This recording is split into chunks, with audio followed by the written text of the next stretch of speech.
This war is shredding every rule humanity ever wrote about power. What you're about to hear isn't about maps, troop counts, or statistics.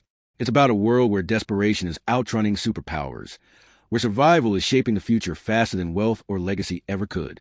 Right now, under fire, under ruin, under pressures that would break most nations, something terrifyingly new is taking shape. And the West is not prepared for it. This is no longer just a war. It's the moment the old military order begins to die. Let's start by saying that I don't know how this is going to go, because everyone who has made any assessment on Ukraine has been consistently wrong, because we are in the middle of not just a strategic break in how Russia functions, but we are in the midst of a new technological revolution in military affairs that is every bit as deep as applying gunpowder. And unlike the last time where it happened in bits and pieces over a couple of centuries, this is being compressed into a single decade. We're already in a situation where Ukraine, technically advanced for Soviet times Ukraine, but compared to the first world of today, no, hardly. With a minimal infrastructure, limited industrial plant, collapsing demography, and under constant bombardment, is already making military drones and especially jammers that are an order of magnitude better than anything we have here in the United States. If we were going after Ukraine, like the Russians were, I don't think we would be doing a whole lot better. Wow. So the numbers are still entirely on Russia's side, but the rules of the game are changing day by day, month by month, and that makes it impossible to do a real long-term forecast. What he's warning us about isn't who wins tomorrow, but how war itself is mutating in real time. A country once dismissed as fragile is now out-innovating global powers while under relentless assault, proving that technology, urgency, and adaptation matter more than sheer size. Manpower and stockpiles still count, but they're being overtaken by speed, intelligence, and electronic dominance. That's why predicting how this war ends feels impossible. The battlefield is reinventing itself faster than any strategist can keep up. What you just heard explains why the future of warfare is splintering faster than any empire can control it. Now we move from theory to consequence, from prediction to proof. Because while analysts debate revolutions in military power, an entire Russian army is already collapsing inside that new reality. Cold, isolated, hunted, abandoned. This is where abstraction ends and hell begins. For years, the Kremlin clung to a comforting myth. Winter belongs to Russia. Snow would freeze the enemy in place. Ice would carry Russian armor forward. Coal would finish what missiles could not. That belief hardened into doctrine, and Vladimir Putin wagered everything on it. The plan looked simple in Moscow and lethal on the ground. Winter would break Ukraine. Russian forces would surge forward, carving a land bridge through eastern Ukraine. Kupiansk was a prize, the gateway that would unlock the entire Kyiv region. Russian commanders swore was already taken. The defense minister was told the job was done. Medals were prepared. Victory speeches rehearsed. Then reality intruded. Ukrainian soldiers from the 13th National Guard Brigade climbed onto the roof of Kant's City Council building and raised the blue and yellow flag. One image shattered months of lies. What Russia claimed to control had already become a killing ground for its own troops. Inside Kansk, there is no organized Russian defense, no coherent front. What remains are scattered pockets of 60 to 90 soldiers, cut off, abandoned, and slowly suffocating. They hide in basements and factory ruins. Industrial zones turn into tombs. Radios are dead, their batteries frozen. Ammunition is nearly gone. Food is scarce. There is no command, no coordination, no escape. Even surrender is impossible. Ukrainian drones never blink. Any movement is detected. Any attempt to flee is punished. What Moscow calls control is, in truth, a silent extermination. And Kupiansk is only the beginning. Beyond the city, in the frozen countryside of Kyiv, Russia's most elite formation is trapped. This is not an ordinary unit. It is the First Guards Tank Army, the crown jewel of Russian military doctrine since the Soviet era, the force designed to shield Moscow itself. Outfitted with the newest tanks, elite officers, and the largest budgets, it entered the war with roughly 50,000 troops. Today it is barely recognizable. As of mid-January 2026, its combat strength has been cut in half. What remains, between 20,000 and 30,000 exhausted soldiers, is encircled, immobile, and freezing. Fuel shortages have crippled its armor. Supply routes are collapsing. Cold is breaking bodies faster than bullets.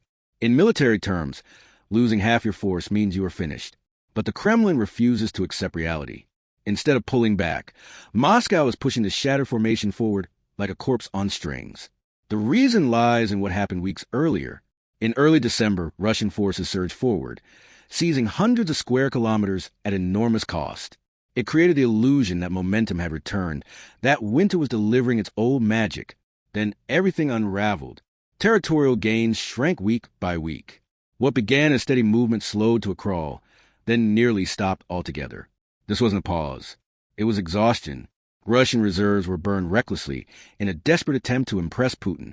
Now, there is enough fuel to run tanks in sub-zero temperatures, nor enough equipment to keep soldiers alive at the front. Can't matter because it is the logistical heart of the region. Rail lines converge there. Supplies flow through it. Capturing it was supposed to unlock Kiev. Instead, winter turned against Russia. The cold didn't protect them. It exposed them, and the psychological fractures are spreading. On the Valchan's front, an entire company from Russia's 128th Motorized Rifle Brigade simply refused to fight. After suffering heavy losses, frostbite, and total neglect from their commanders, they abandoned the front line altogether, leaving weapons behind and fleeing hundreds of kilometers to the rear. Other units from the same brigade refused orders to engage in brutal street fighting nearby. This isn't a retreat. It's a collapse of discipline. The same pattern is emerging elsewhere. For months, Russian media declared search surrounded and doomed. Maps were drawn. Victories announced. But Ukrainian counterattacks forced Russian units into a humiliating withdrawal. Frozen terrain trapped Russian armor in place.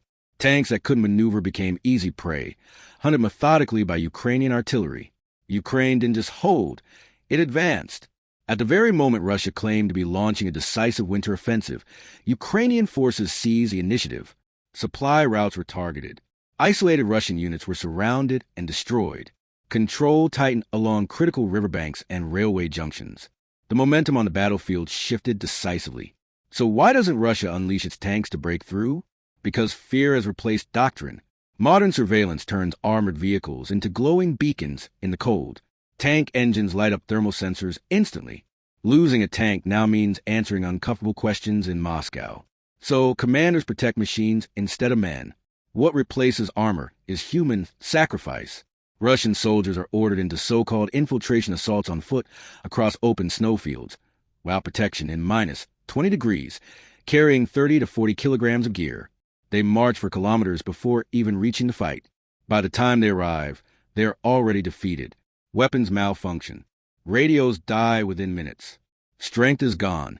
On the other side, Ukrainian forces wait in heated shelters, backed by modern sensors and drones. The contrast is merciless. Russian infantry moving across white terrain appear as dark shapes, targets, not soldiers. One recent assault north of Kiev captured the disaster perfectly. About 70 Russian troops attempted to probe Ukrainian defenses. No armor, minimal artillery. They were detected immediately. Drones tracked them. Mortars struck. Snipers finished the rest. Not a single meter was gained. 70 men died for nothing. This failure is detonating inside the Kremlin. Putin was told cants had fallen. The Ukrainian flag proved otherwise. Trust in the top command is evaporating. Forcing soldiers into death marches while units begin to desert opens a far more dangerous possibility. Internal revolt. The disintegration of the First Guards tank army is not just a military defeat. It is the erosion of Putin's last reliable instrument of power. And the economic front is even colder. War is devouring money at an unsustainable rate. Deficits are exploding. Revenues are shrinking. Oil and gas income, the backbone of Russia's finances, has collapsed sharply. Every dip in prices tears billions from the treasury. There are no new markets to compensate. Sanctions seal the West. Asia dictates discounts. To survive, the Kremlin is burning emergency reserves, money saved for future generations. But even that well is drying up. Meanwhile, families receive frozen bodies or nothing at all. Inflation crushes households. The cost of war is no longer abstract. It's in kitchens, wallets, and empty streets. When you step back and look at the whole picture, the truth is unavoidable. What began as a grand winter offensive has become a mass entrapment. 50,000 elite troops reduced to 25,000, stranded, freezing, and demoralized. General Winter has switched sides. Russia still has manpower. Attacks may continue. But losing an elite army means something far worse. The strategic reserve is gone.